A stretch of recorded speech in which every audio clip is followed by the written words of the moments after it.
Ang kabiguan ay hindi katapusan. Ito ay simula ng isang mas dakilang bagay. Maraming matagumpay na tao sa kasaysayan ng nabigo muna bago sila nagtagumpay. Si Thomas Edison ay nabigo ng libu-libong beses bago niya naimbento ang bombilya. Sinabihan si Walt Disney na wala siyang pagiging malikhain. Maging si Albert Einstein ay inakala noon na isang bigo sa paaralan. Ngunit paano kung sila ay sumuko? Ang kanilang mga kabiguan ay hindi mga wakas, kundi mga hakbang patungo sa tagumpay.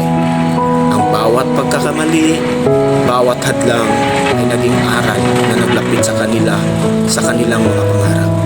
Sa buhay, lahat tayo ay nakakaranas ng kabiguan. Sa trabaho, sa relasyon, o sa mga personal na mithiin. Ngunit ang kabiguan ay hindi tanda ng pagsubok, kundi isang paalala upang bumangon, matuto at tumago. Ang tunay na tagumpay ay hindi ang hindi kailanman pagbagsak, kundi ang kakayahang bumangon sa bawat paglubog.